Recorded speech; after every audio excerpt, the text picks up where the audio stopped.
of fate. This is the way. Truth is, I am Iron Man. Tells me when you'll remember this.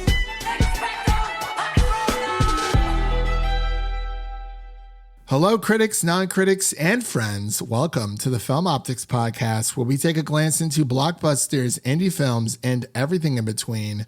I'm your host, Christian, and as always, I'm joined by my partner in film, Devin. And today, we're going to be giving our spoiler-free thoughts on Marvel's Secret Invasions, episodes 1 through 6. If you weren't with us earlier, a few weeks ago, we covered episodes 1 and 2. During its initial drop, we were able to get early screenings for that. So now we are covering the rest of the series now that it has completed. We usually do like a week-to-week basis, but my gosh, there's so much going on. It was just darn near impossible to cover this on a weekly basis, but we still wanted to talk about this because we pretty much cover every Marvel show and or property when it comes to the MCU, the Marvel Cinematic Universe at least. So that will be on the front half of this episode. And on the back half of this episode, I will be writing solo yet again and discussing the recent 4K Blu-ray release of Justice League Warworld, which is the new DC animated movie that hit stores' shelves a few days ago as of July 24th. So before we begin today's episode, as always, you can listen to our podcast on podcast platforms around the internet. That includes Apple Podcasts, Spotify, Google Podcasts, and more. And if you are a new or seasoned listener to our show, we would love to hear from you guys. Follow us on Instagram and Twitter, Threads, all that other social media hubbubaloo at Film Optix. That is Optix with an X. Or you can email us at filmoptix@gmail.com for any movie-related questions. Devin, what you been watching? How's your week been altogether? Mine has been insane, and I'm actually happy we're doing this. I'm like in my happy place now. We can like talk about movies and just, praise and rip on whatever we want. So how's your week been? Yeah, it's been a pretty good week. We did have the Invincible Adam Eve special, which dropped on, was it Friday night? Yeah. Insanely good episode. Like, it's just, cannot wait for season 2. But other than that, we both watched Haunted Mansion, and we both had similar thoughts about that one. Not really a fan of how that one turned out. No, not at all. Yeah, for Haunted Mansion, it was just to give our quick thoughts because we were not able to pump out a full review of it. So this is just our little quick thoughts on the movie. We were able to see it early, much earlier than most. Unfortunately, it just did not hit for me whatsoever. I was never like a big fan of the original 2. I'm not sure if that's because I just didn't like them or because I was a scaredy cat back in the day. But yeah, it just didn't resonate with me. I thought that there were some really good jokes thrown in there. I'm like, oh, wow, this might be somewhat enjoyable. But I think as a family film, people are going to watch it. But I'm not going to lie, I fell asleep for 30 minutes because it was so boring to me. I just did not care about these characters, did not care about the plots. It's great to see Rosario Dawson and, of course, Lakeith Stanfield coming back into the fold just on screen altogether. And, of course, you have Danny DeVito and a few others thrown in there, just a few other surprises. I don't want to give it away, but it just didn't resonate with me at all. And honestly, there's so many other things to watch. And I'm starting to realize that it's just like with video games. There's so many things to play. Like all these studios, all these movie and TV studios, they want to fight for your attention. They want to fight for your dollar. And that's totally fine. There's nothing wrong with that. But there's so many other things to watch. And I was like, you know what? I just, if I didn't get a screening to it, I probably never would have even watched it. And I feel the same way about like the Twisted Metal series. Like, I mean, I know people are going to be watching it. It's a PlayStation property, but like I have other stuff to watch. There's too many other things out there to watch that probably deserve my time more so than Twisted Metal and the Gran Turismo movie. And that's not me putting these films down or these series down. It's just that there is so much other media out there to consume that you have to pick and choose what is interesting to you. Like, don't just watch everything for the sake of, oh, well, it's the new thing. Because there's a lot of things on our podcast that we don't cover. But if that's just due to we're just two guys on a microphone. You know what I mean? Yeah, we're just two guys talking about movies. We're not professionals in any way. But yeah. I agree with Haunted Mansion. The biggest issue for me was that you knew going into it wasn't going to be scary. Like, it's based on a Disney ride, so you have that expectation going in. But other than that, you would still expect it to be like funny and then have like some cool visuals. Just did not have those for me. The visuals especially were just disappointing. Like, the ghost looked pretty goofy, which I mean could have been on purpose, but didn't really work for me. No, it didn't work for me either. It's just, I mean, yeah, like obviously this is a scary movie for kids. So like adults are really going to be unfazed about this unless you are a really big scaredy cat, which is fine because like I've said on previous episodes, I used to be that way and it was really, really bad when I was a kid. But, you know, as I've gotten older, like as I've started consuming more of the thriller horror medium, you know, just there's still some things I'm, you know, like not all about, but most things I can definitely handle. But yeah, I wish it was just a better story. And I feel like it was a tad too long altogether. You know what I mean? It was like 2 hours. Yeah, 2 hours. And, you know, I walked out and, you know, our rep was standing out there. She's like, oh, like, what did you think? I was like, I mean, it's a fun family movie, but fun doesn't equal good, or, you know, we're not looking I for just told mine I like Danny DeVito because that's all I needed. Some Danny DeVito. Exactly. Like Danny DeVito was fantastic, you know, just doing his own thing.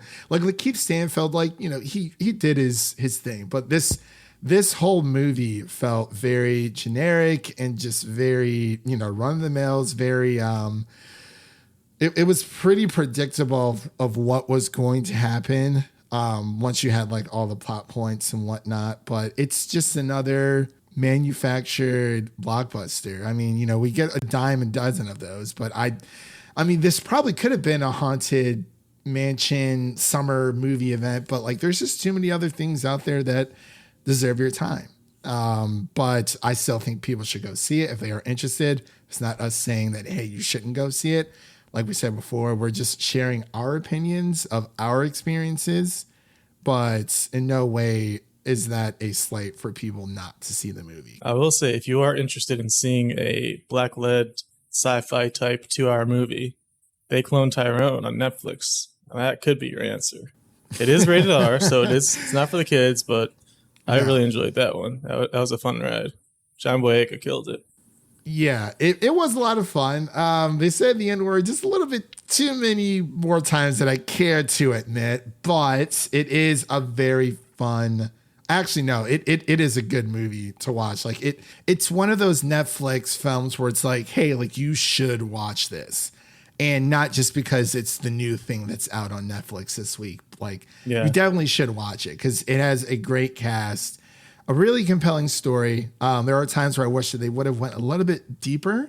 I'm like, maybe this could have worked better as a television series, but it is really good. I just really like, I keep coming back to it, but when you give somebody a rated R movie and that creative freedom, just the magic can happen. Mm-hmm. They can just do whatever they want in this story. Exactly. And that's what I think we need more of, creative freedom.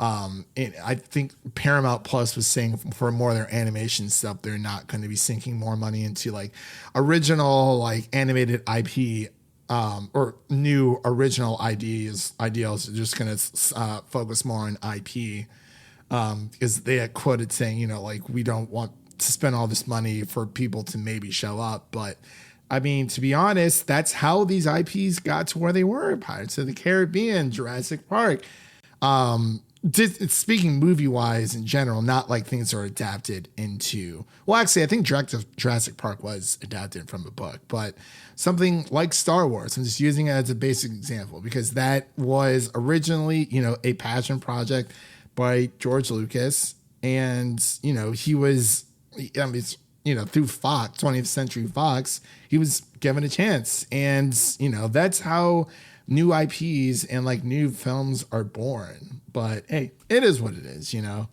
But outside of our rants on our slight little Haunted Mansion coverage there, and they clone Tyrone and Adam Eve, which I have also watched, and I want to watch it again. It was so good. I was glued to my screen literally the entire time, and I'm like, I'm very excited for season 2. Not a big fan that it's being split into 2 parts. I don't really like this trend that a lot of series are doing.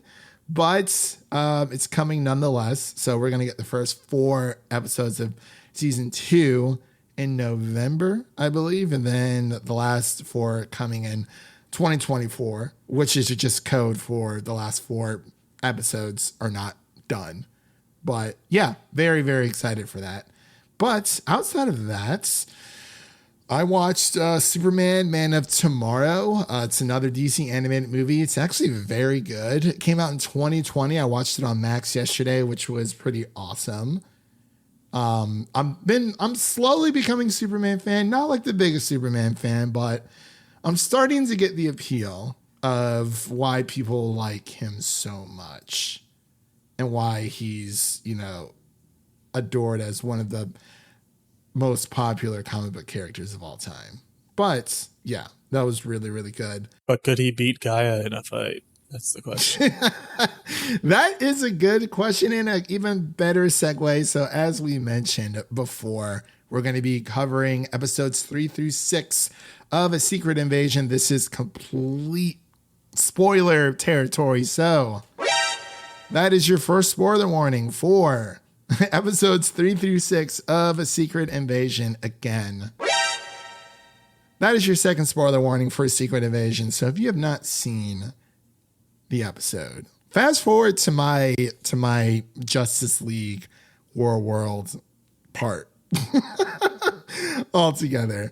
But yeah, we're just going to be talking about spoilers all together here. So without further delay, we'll be right back after this introduction to Marvel Secret Invasions, episode 1 through 6. Fury. Since you've been gone, things have gotten much worse.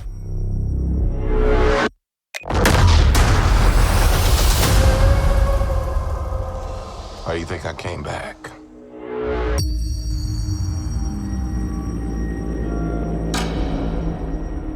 You're in no shape for this fight that lies before us, old friend.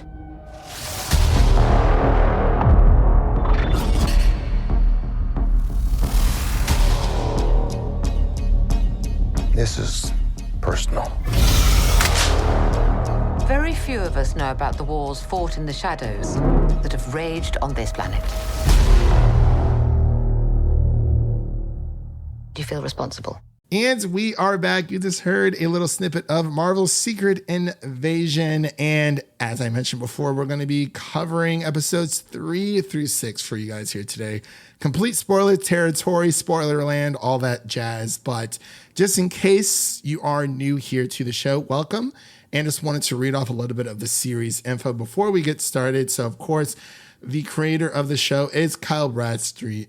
I almost said Brad Skeets, but it's Brad Streets, and stars Samuel Jackson, Ben Mendelsohn, Amelia Clark, Olivia Colman, and many, many more. And of course, this is about Fury and Talos trying to stop the Skrulls who have infiltrated the high spheres of the Marvel Universe and just of our world altogether.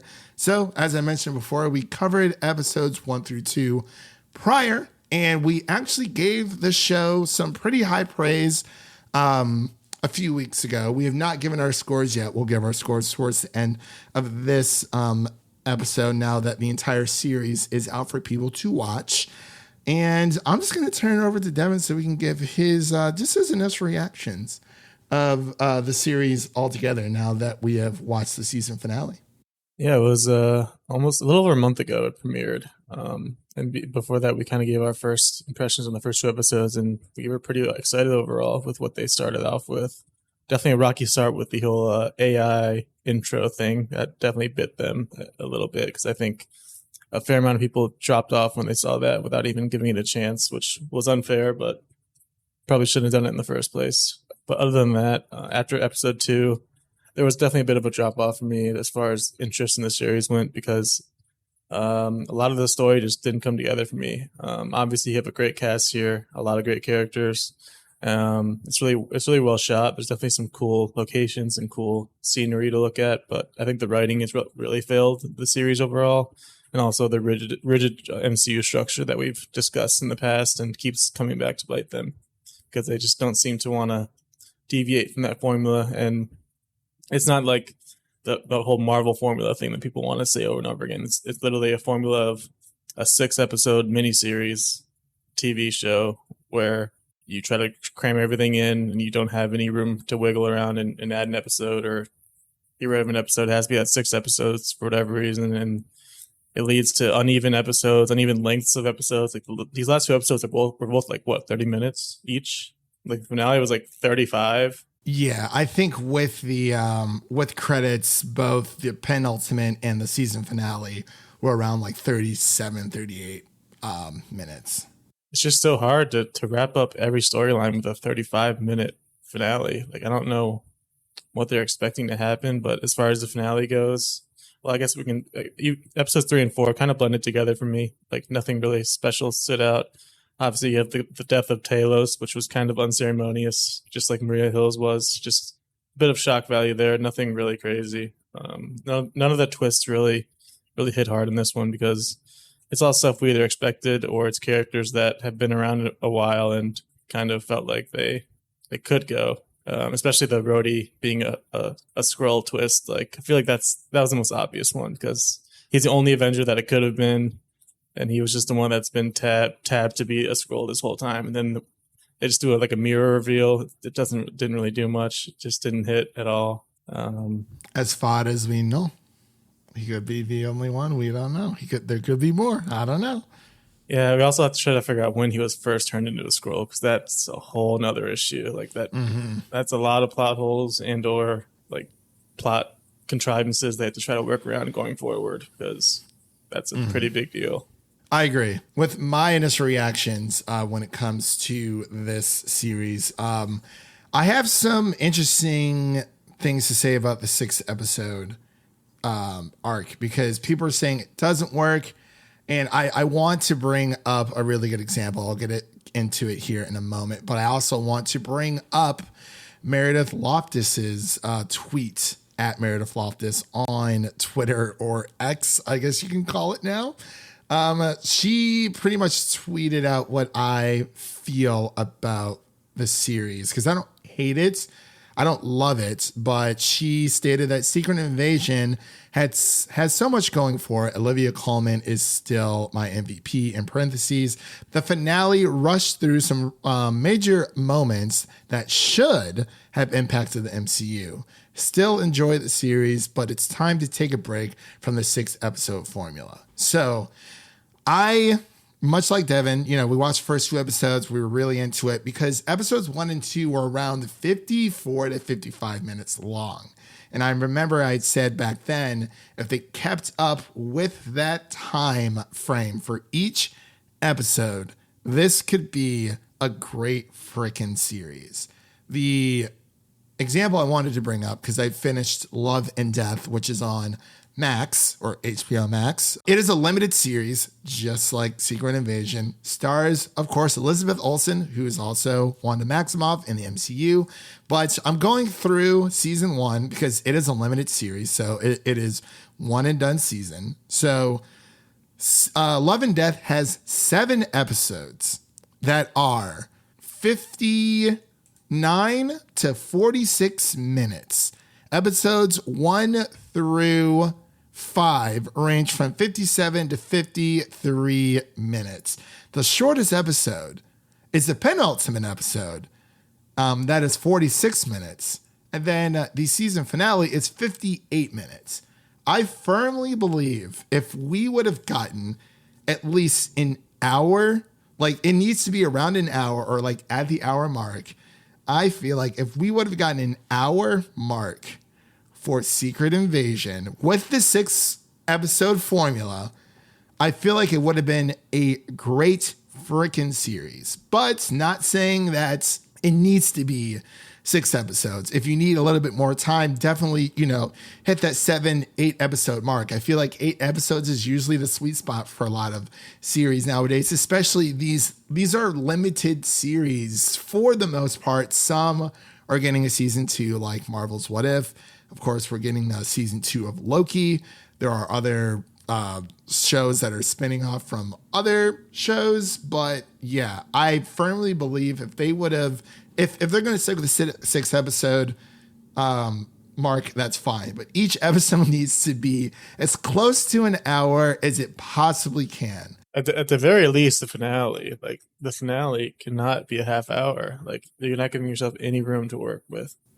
Yeah, but I agree. If they're going to range between 50 to 30 minutes per episode, then yes, you need more episodes. But if you're going to stick to that 6 episode arc, you need to have each episode be as close to an hour as you possibly can, because that is how people feel. Like you can make it more of an event. Like, yeah, they drop on Wednesdays, but like that could be like everyone's midweek break from, their daily lives. You have an hour of a Marvel television show. Like, oh my gosh, what's going to happen this week? Give me a full hour if you're going to do the 6 episode arc.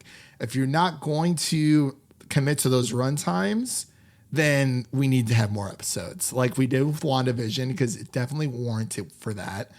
She-Hulk was 9 episodes as well, around 30 minutes each, but that's more of a sitcom formula just altogether, so that kind of makes sense. But yeah, if Love and Death can do this in 7 episodes with like an hour long runtime per, Marvel should have no freaking problem, because HBO does stuff like this all the time, and it's crazy. It's like, even if you look up scenes from a marriage on Max, that is with Oscar Isaac and Jessica Chastain.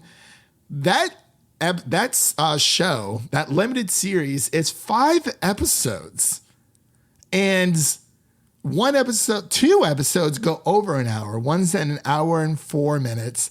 Another one's an hour and 7 minutes. And that was great television. And that's 5 episodes. Each episode is pushing, I think the shortest episode is 56 minutes. It's like, it can be done, but it's like Marvel just doesn't want to do that. And it also comes down to the issue that this could have easily been a 2-hour movie, and they tried to stretch it out into a 6 episode series, which is what they've been doing over and over again. Because this should have been an event, because Secret Invasion is a pretty big event in the comics. It should have been an event type of movie instead of trying to stretch it out into a limited series. They kind of pigeonholed themselves in the very beginning when they try to make it like that. Yeah. I definitely agree. When it's, and I think that's the effects, one of the negative effects of streaming, because there are a lot of movies out there that easily could have been television shows. This also had a movie budget, which we can talk about a little bit, but like this budget was around 220 million, which is insanity when you think about some of the other movies that we've been getting for a lot less, and just in comparison, especially with that there wasn't much CGI in this series. Like, of course, the scrolls are CGI and some of the fighting is, but that's really it. There really should not have been a $220 million budget. Like, where did that go towards? I agree. Just insane to think about. Well, I was going to say they got a lot of star power in this one. To be fair, you get Emilia Clarke, Olivia Colman, Ben Mendelsohn, and Samuel Jackson alongside. I mean, you have Martin Freeman coming in a few times. I mean, even if those are each 10 million each, like, that's still 50 million, and they're definitely not that high. No, not at all. But speaking of the CGI, what did you think of the CGI of the series altogether? Overall, it was solid. I mean, the scrolls looked pretty convincing throughout. They were used pretty sparingly. I guess we can talk about more about the finale itself. I guess you could say it was the big battle between Gaia and Gravik at the end. It was a pretty cool fight overall, but then they kind of went into the sky, into the classic lasers in the sky fighting thing. You get small little like, dots like ping. and that's where it looked a little rough there, and that's where it kind of loses me. It's also kind of interesting that gave Gaia every power in the Marvel universe. Like, we just met this person 2-3 episodes ago, and now she's like the ultimate character in the universe. Just a strange choice. So I wonder, is she confirmed to have every single Avengers power? I mean, it's not every power, but they went through the list on the computer when they scanned it. It was like 15 people combined. Yeah, it was. So I'm wondering if Wanda was on that list. I don't know if they got her DNA. I don't think she was on it. I don't think she was. But episode 6, unfortunately, was the lowest rated MCU project ever on Rotten Tomatoes. Episode 6 of Secret Invasion, which... Yeah, it should not be that low, but it was definitely a bit rough. No, because I just don't know. I think... I mean, maybe it is... Because, I mean, I don't want to say, oh, it's a 6-episode formula. Then they move away from it, and then we don't... get the setup and payoff that we should get. I think they just need to sit back and reevaluate their plans for the Disney show. Like, I'm not the first one to say this, but they need to just reevaluate how they're putting out these shows, because the budgets and just the overall output of them just hasn't been up to par with what they should expect. That's movie level too. So it's like, yeah. Should any of these, like, I feel like... I think Bob Iger already said that they're going to be toning down the show's frequency per year. I agree, because it's weird, because it seems that, the longer, the more episodes we get with a MCU show, the shorter they are in length per episode. Or, you get 6 episodes that are a little bit longer-ish. I'm not sure, but to get back on track, just for the thoughts of Secret Invasion, without focusing too much on the negative. I do agree, like you had said, the first 2 episodes really caught my attention, and then was it 3 and 4 were kind of interesting. I mean, not Gravik, but Ben Mendelsohn's character dies.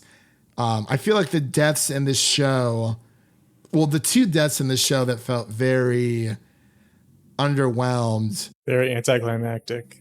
Very anticlimactic was Maria Hill, and then Talos. Talos, yeah. Ben Mendelsohn's character. And then we also get a fake out death with Gaia, which was actually kind of cool. I think her character was probably the most interesting. I think Gravik was interesting as well, because he was, part of it. Gravik was a pretty decent villain, just because of how all out he went. As far as didn't really have much of an ulterior motive, just kind of was balls to the wall. It also felt like the series, like it felt like this whole thing was like, oh, we're not going to start with Act 1, we're going to start with Act 2 and then Act 3. It's like they're just rushing to get to the good stuff. And we've been seeing this with a lot of other shows and movies as well, especially shows with The Witcher, because a lot of people did not like season 2. It felt very rushed because they just want to get to the exciting stuff. And it's like, you need setup to have payoff. This is how it works. Like, TV and film are structured in this way, where you need setup and payoff. You can't just rush to the payoff and be like, oh, there's all this cool stuff that we want to do. And that's how we got movies like Multiverse of Madness. I love Multiverse of Madness, but it felt very rushed, and it felt like we were just thrown into the middle of a movie because they didn't know where to start. And I feel like for Secret Invasion, it's kind of the same. Everything was just very rushed, and I didn't know what to expect. And, it started off as like this espionage thriller show, and it kind of changed tone a little bit throughout, which is fine. I'm not saying that, like, I think you can have like a CGI battled fight in this type of show because it is dealing with super scrolls and scrolls altogether. But yeah, everything kind of just felt very rushed, but there's a lot of great ideas that they didn't execute well with. It's very, very weird how they were, just everything was handled not as greatly as I thought it was going to. But yeah, that's like my tangents. I didn't hate it. And honestly, at the end of the day, this might be like the most forgettable MCU series. Like it isn't the worst on my list, but it's probably the one that I will think about the least and just won't remember. Like, really, it just didn't really have any impact. I'm trying to think where this would land. I remember a few days ago I was on a stream and I said this will probably be like my third favorite. But I mean, thinking back on all the other shows that we've gotten, because everyone was so excited that, Marvel was making their own shows instead of the Netflix shows. Gosh, I mean, I don't know where it rank, and it's too many to rank right now, but I would say it's probably in the middle. But I don't know. Saying it's forgetful, I can't remember anything that happened in What If season 1 outside of like an episode or two. But yeah, that's at the bottom overall. But like, yeah, I mean, there's a lot of there's some forgettable stuff from like, I don't know. It's just they got to do better. For sure. Because it's not like these plot points are bad. They have great plot points. They had this, we had some setup, but the payoff was just, the setup was so rushed. They just wanted to get to the good stuff. And that's why I feel like, a lot of these studios are just rushing to get to the interesting stuff where it's like, well, no, like, I mean, Devin doesn't necessarily like Dune Part 1 as much as I do, but it is necessary. Like, none of that happens unless Dune Part 2 doesn't happen unless we have Part 1. It's the setup and the payoff. And there'll definitely be more setups in Part 2 that pay off in the third film. But yeah, I feel like Marvel kind of needs to pump the brakes a little bit, reevaluate it. We're not getting that many Star Wars shows as much as we are Marvel shows. I don't know why they're ramping more into Marvel than Star Wars, but it is what it is. I mean, it is. It's honestly pretty close between them now with Star Wars. Definitely catching up. They have Andor and Ahsoka and Mandalorian. Yeah, I know what you mean. I'm very excited for Ahsoka, though. God, I'm so excited for Ahsoka. That one I've been waiting for a while. But it was cool that they kind of went the more adult route. This one, it's more serious tone, more for adults, which was definitely a cool thing to do. And I'm hoping we get more of that with Daredevil next year. Daredevil is going to be 18 episodes, so that definitely curbs the 6-episode trend. But I think they could definitely put some more focus into that and making sure that is done well, because they need Daredevil to do well because of how beloved that show is.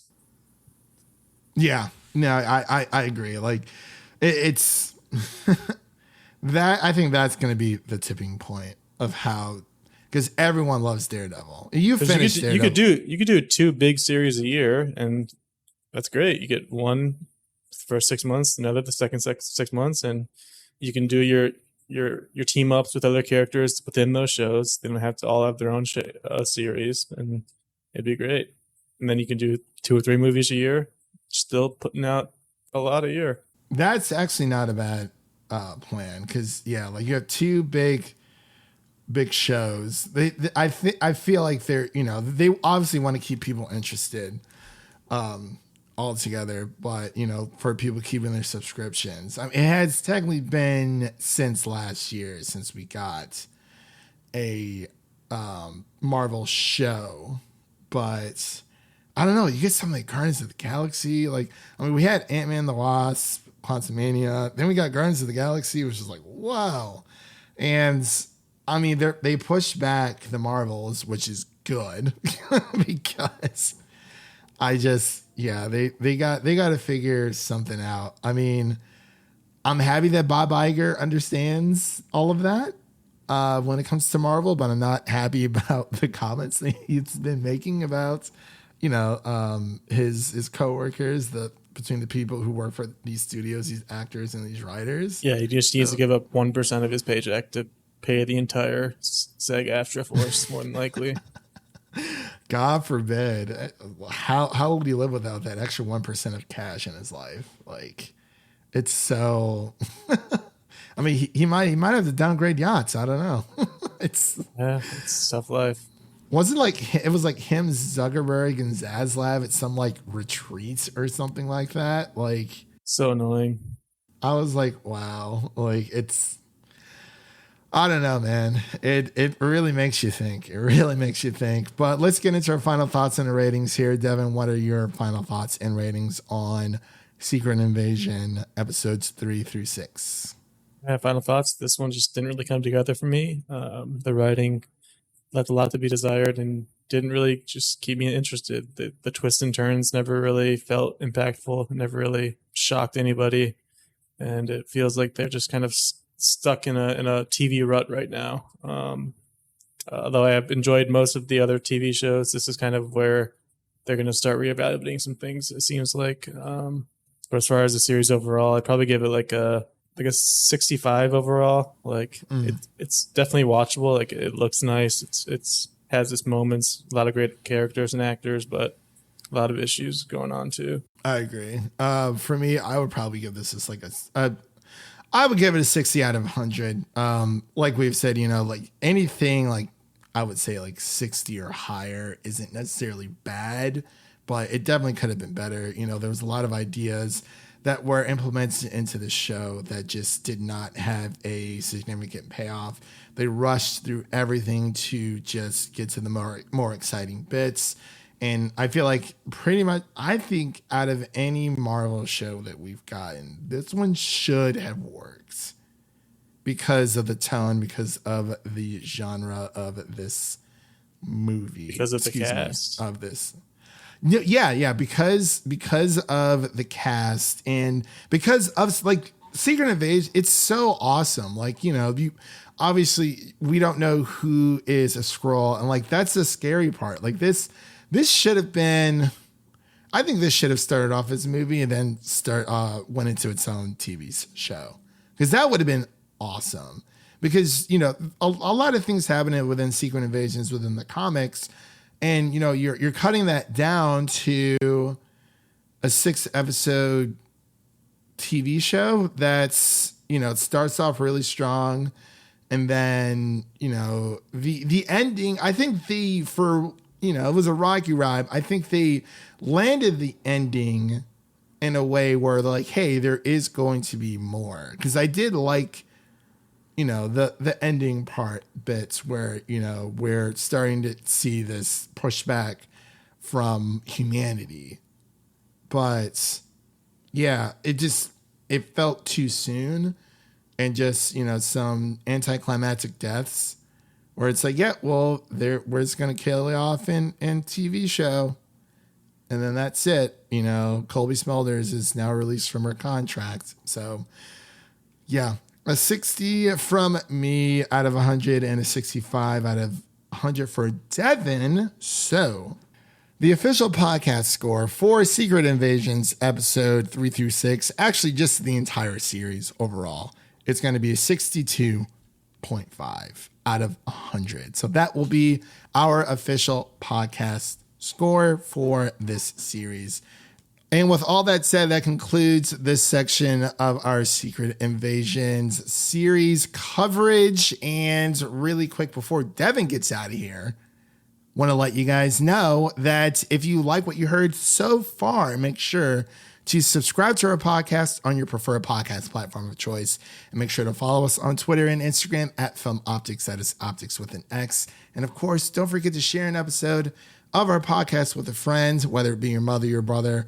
Spread the love for the Film Optix podcast with a movie lover in need. And before we switch over to the latter half of our episode, we'll like to let you guys know what's coming up next on the show and what you can listen to right now. So what is coming up next? We have our Teenage Mutant Ninja Turtles Mutants of Mayhem review, as well as our Talk to Me review, which is going to be a lot of fun for both of those films going into August. Man, it's crazy. We still have about like a good month and a half left of summer. But what you can listen to right now on our podcast is our Mission Impossible Dead Reckoning Part 1 review, which is spoiler free, as well as our Joyride review and our Barbenheimer review, which we cover Barbie and Oppenheimer all into one amazing episode for you guys.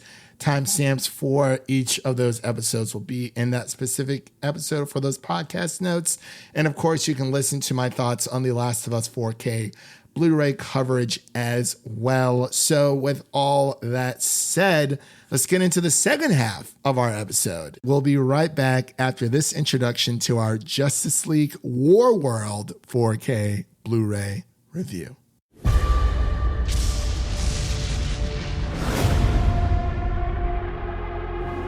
Something isn't right. I don't know what's going on. I need... To find a way back. Yes. But to where? What can you tell us about this wizard? I could take you to his castle. Beyond that, you're the ones intent on dying. Run. Run! She's an angel. Come to save us all.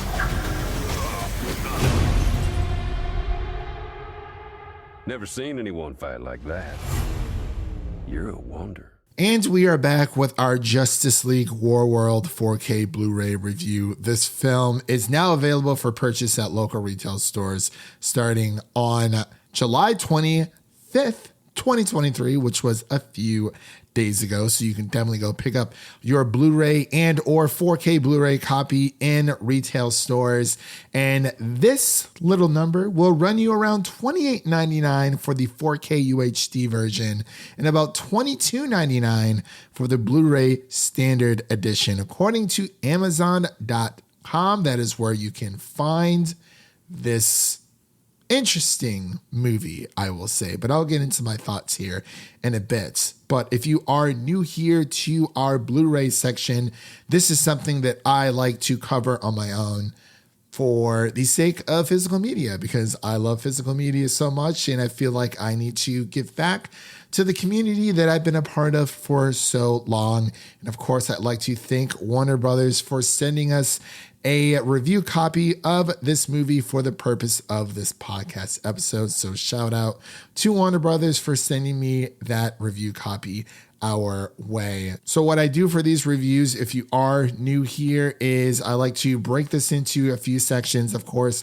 my initial reactions, and then I get into the picture quality, my thoughts on that, as well as the audio quality, and then I'll dive into special features and then give my final thoughts as to whether or not you should add this to your Blu-ray collection. So without further delay, I'm just going to get straight into my initial reactions here of this film for Justice League Warworld. During my initial attempts of watching this movie, yes, my initial attempts of watching this movie, I tried to watch it twice prior. I found myself uncertain about my thoughts about this film. For some reason, I was not in the right state of mind of watching this movie, and I ended up turning it off around 20 minutes within my first two times of watching it. However, on my third viewing, I did commit to watching the entire film, and I ended up liking it more than I expected, though it did take a while for me to warm up to it. I did feel a little bit puzzled about how a 90-minute movie could give the impression of a 2-hour film. For some reason, this movie is an hour and a half, and it felt like a 2-hour film for some reason. But the plot seemed unclear for me and left me a little frustrated with its message or what it was trying to convey to me. I think that was partially on me for trying to figure out what was going on earlier in the movie. But it's almost as if this film encompasses the content of 3 to 4 movies into one. And I'm all for nonlinear storytelling, but for some reason, it just struck me as a little bit odd as going through this movie. But the farther I got into the movie, I understood what was going on. And of course, one of the aspects that stood out to me of this film was the realization that we finally have like a genuine DC Trinity movie starring Batman, Superman, and Wonder Woman, which I thoroughly enjoyed. Upon reflection, I did appreciate the concept of exploring these classic DC heroes in alternate realities, which I believe sets up an excellent foundation for the next movie that was recently announced at San Diego Comic-Con, titled Crisis on Infinite Earths. If you are not familiar with this new rendition of DC movies, they have moved on from the New 52 to the Tomorrowverse, which kind of resets the entire DC animated universe altogether. So this actually started back in 2020, starting with Superman, Man of Tomorrow. That is the first film of the Tomorrowverse. This is what it's being dubbed as. And then that follows into Justice Society, World War II, and then goes on to Batman, The Long Halloween, and then the Green Lantern movie, Beware My Power, and then, of course, Legion of Superheroes, which we actually covered here on the podcast a few months ago. So if you haven't heard that review, definitely check it out. And, of course, now we have Justice League Warworld, and I believe the next one in line canonically is going to be Crisis on Infinite Earths, which is really interesting because I thought, it's 2023. You would think that DC would have already adapted that for animation, but it is what it is. But those are just my initial reactions to this film. I was a little mixed on it, but overall, I think I had a really good time the farther I get into the film. As far as the picture quality goes, this film maintains a similar quality to its previous installments, such as Legions of Superheroes and Superman, Man of Tomorrow. If you are familiar with the Warner Brothers DC animated films, you'll find that Justice League Warworld, or I'll just call it Warworld for short, fits right in with the others in terms of visuals. The 4K is an upgrade from the standard Blu-ray, of course, but the difference might not be as noticeable for the average viewer. But I will say that the movie's clever use of HDR technology definitely brings out the best in the colors, making the landscape and production design mesmerizing. Plus, the disc does ensure those deep black levels, guaranteeing a smooth and enjoyable viewing experience without any dark areas losing detail or any type of weird visual problems. But overall, I feel like this creates a fantastic movie watching experience that people will thoroughly enjoy. So, on to the audio. I think Warner Brothers did a fantastic job with the audio in this movie. This track has a DTS HD 5.1 master audio mix, and it is top notch in my opinion, creating an immersive experience for viewers. The way they use different channels is pretty impressive, I would say, making you feel right at home, right in the middle of the action. You're going to hear cool weapon fighting sounds alongside some supernatural elements as well to add to that excitement. And the dialogue, as always, for any Warner Brothers animated film is crystal clear. And the background music by Michael Gatt is powerful and adds that overall impact to the film. It really, really gets the juices flowing. But I think my favorite part about the audio is that they thoughtfully included, as always, the optional subtitles for English, SDH, French, and Spanish, which is great accessibility, making the movie enjoyable for a wider audience. And for those who don't know what SDH stands for, it stands for the subtitles for the deaf and hard of hearing. So if you ever see that on the back of a box, that's what it means. Now, as far as the special features go for this Blu-ray package, I gotta say it's pretty lackluster, only featuring 2 special features on the Blu-ray disc. We have the Illusions on Warworld, which is an 8-minute featurette in which the creative team discusses the desire to explore different areas of the DC universe with this film.